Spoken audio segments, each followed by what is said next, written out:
Welcome to my YouTube channel RC Mathematics Classes. Today we will discuss about the topic rate measure और हम लोग rate measure से related कुछ questions कर चुके हैं जो बोर्ड्स के लिए इम्पॉर्टेंट है। आज भी हम लोग कुछ प्रॉब्लम्स करने वाले हैं और ये दो प्रॉब्लम जो एनसीईआरटी से लिया गया है और दोनों प्रॉब्लम जो है वो बोर्ड्स के लिए काफ़ी इम्पॉर्टेंट है, तो थोड़ा सा इसको ध्यान से देखना है। जैसे the length x of a rectangle is decreasing at a rate of 3 centimetre per minute, ठीक है, and width y is increasing at a rate of 2 centimetre per minute. तो when x 10 centimetre and y 6 centimetre, तो find the rate of change in perimeter and area, ठीक है। तो हम लोग एक चीज़ देख चुके हैं कि किसी में भी यदि कोई चीज़ जैसे एरिया डिक्रीज़ हो रहा है या इंक्रीज़ हो रहा है, तो यदि डिक्रीज़ होगा तो हम लोग नेगेटिव लेते हैं, इंक्रीज़ हो रहा है तो उसको हम लोग पॉजिटिव लेते हैं, ठीक है। अब जैसे यहाँ पर दो चीज़ दिया हुआ है, पहले तो क्वेश्चन में जो गिवन है उसको हम लोग देखेंगे। तो एक छोटा सा मैं रेक्टेंगल बना दे रहा हूँ यहाँ पर, ये एक रेक्टेंगल है और ये इसका लेंथ हो गया, the length of is 3 centimetre per minute. तो मान लेते हैं ये लेंथ है और ये हो गया इसका ब्रेड्थ, ठीक है। तो इसमें बोला है द लेंथ x मतलब dx बाई dt प्रॉब्लम में दिया हुआ है, क्या दिया हुआ है, तो eight a rate of 3 centimetre per minute, but ये डिक्रीजिंग है। तो डिक्रीजिंग का मतलब क्या हुआ, ये माइनस हम लोग ले लेंगे 3 सेंटीमीटर पर मिनट। अगेन क्या दिया हुआ है, and width y is increasing मतलब dy बाई dt जो दिया हुआ है, ये दिया हुआ है 2 सेंटीमीटर पर मिनट, ठीक है। अब इसमें क्या करना है कि when x 10 centimetre and y यदि 6 सेंटीमीटर है, तो इसका पेरीमीटर और एरिया जो है उसमें क्या चेंजेस आएगा उस पर ध्यान देना। जैसे इसका पेरीमीटर क्या होगा, तो इसका पेरीमीटर जो है हम लोग जानते हैं कि 2x प्लस वाई। तो यदि इसको हम लोग p ले तो मतलब dp बाई dt, तो इट विल भी क्या होगा, तो dx बाई dt प्लस फिर अगेन होगा dy बाई dt। तो dx बाई dt यहाँ पर क्या दिया हुआ -3, तो यहाँ पर लिखेंगे -3 और dy बाई dt कितना दिया हुआ है 2, तो ये क्या होगा -1, तो ये हो जाएगा -2।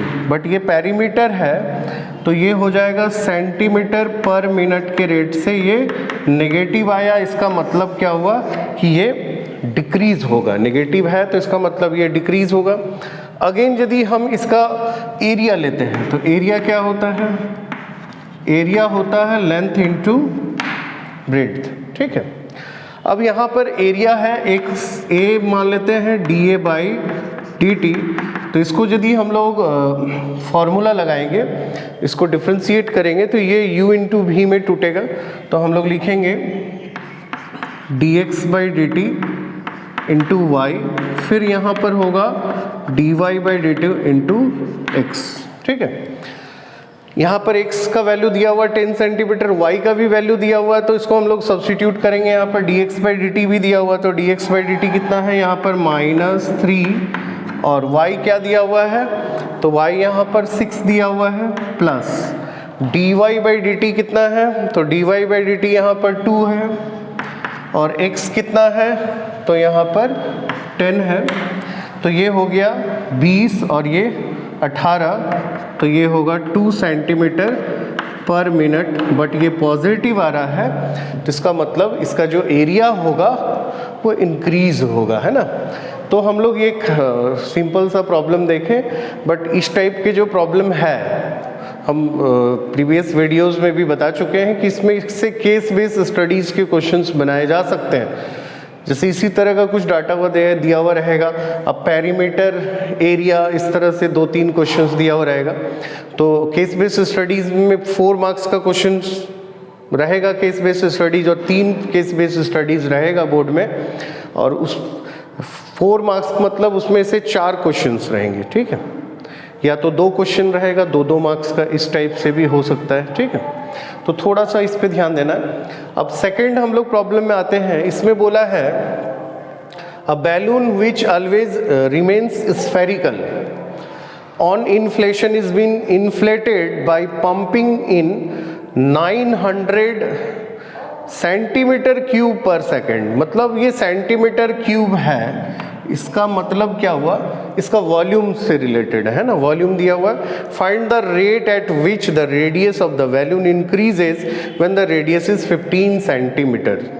तो सबसे पहले तो हम लोग बैलून जो होता है वो स्फेरिकल होता है। स्फेरिकल तो स्फेयर का जो वॉल्यूम होता है वो हम लोगों को, मतलब जितने भी हम लोग मेंसुरेशन में वॉल्यूम सरफेस एरिया जो चैप्टर हम लोग शायद क्लास 10th में या 9th में भी था, तो उसमें जितने भी फार्मूलाज है वो सारे को आप लोगों को अच्छे तरीके से लर्न करना होगा, याद रखना होगा, क्योंकि वो याद नहीं रहेगा तो फिर इस चैप्टर में दिक्कत हो जाएगा। और इसके बाद मैक्सिमा एंड मिनिमा चैप्टर है, उसमें भी उसका ज़रूरत पड़ेगा। तो सबसे पहले तो हम लोग लिखते हैं कि वॉल्यूम क्या होता है, वॉल्यूम ऑफ बैलून। तो वॉल्यूम ऑफ बैलून क्या हो जाएगा, तो ये होता है 4/3 पाई आर क्यूब।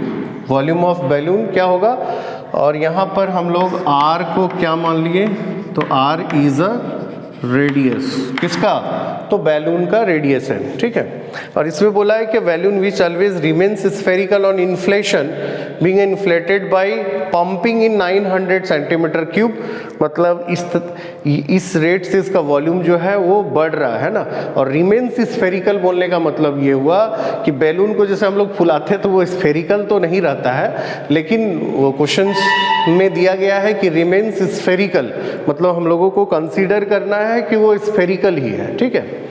अब जैसे यहाँ पर वॉल्यूम को V मान लेते हैं, तो ये क्या होगा 4/3 पाई आर क्यूब, और फिर अगेन इसको डिफ्रेंशिएट करते हैं dV/dt, तो ये होगा 4/3 पाई, और ये होगा 3, तो ये हो जाएगा 3r² इंटू dr/dt, ठीक है। हम लोगों को निकालना क्या है, eight which the radius of the balloon, मतलब dr/dt निकालना है। Radius of the balloon increases when the radius is 15 centimetre. अब dV/dt क्या दिया हुआ है, तो dV/dt दिया हुआ 900, तो यहाँ पर हम लोग 900 पुट कर देंगे, 900, और ये क्या होगा 3 और 3 कैंसिल आउट हो गया, 4 पाई, और ये r², r का वैल्यू भी हम लोग पुट कर देंगे। रेडियस कितना है, तो 15 सेंटीमीटर, तो ये हो जाएगा 15 का स्क्वायर इंटू dr/dt। मतलब हम लोग dr/dt यदि निकालेंगे तो क्या होगा, तो ये पूरा इसके नीचे आ जाएगा 900 और डिवाइडेड बाई 4 पाई, और ये 15, तो 4 पाई और 15 इंटू फिर 15, ठीक है। तो यहाँ से हम लोग काट सकते हैं 15 छक 90, 60, 15 चौके 60, 4 और 4 भी कट गया, तो ये आ गया 1/पाई, और ये क्या है, तो रेडियस है। तो रेडियस की क्या किस रेट से इंक्रीज होता है, तो जैसे रेडियस जो है वो उसका यूनिट जो होगा वो सेंटीमीटर और सेकंड दिया हुआ है ना, तो यहाँ पर लिखेंगे हम लोग सेंटीमीटर पर सेकंड, ओके।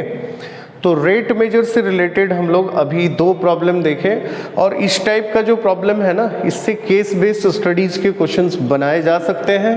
तो इसीलिए इस चैप्टर का में जितने भी एनसीईआरटी में जितने भी क्वेश्चंस दिए हुए हैं उसको अच्छे तरीके से आप लोग लर्न कीजिए, और थोड़ा सा अपने से दिमाग लगाइए कि किस तरह का इसमें केस बेस्ड स्टडीज के क्वेश्चंस बनाए जा सकते हैं। तो थोड़ा सा इस पे हम लोगों को फोकस करना है। 1 by 1 एग्जाम्पल एंड एक्सरसाइज का जितना भी प्रॉब्लम है वो आप लोगों को सॉल्व करना है। 100% है कि क्वेश्चन जो है वो बोर्ड एग्जामिनेशंस में बनेंगे। ओके, वीडियोस यदि आप लोगों को पसंद आता है तो ज़्यादा से ज़्यादा अपने दोस्तों पे शेयर कीजिए और सब्सक्राइब कीजिए। Okay, thank you.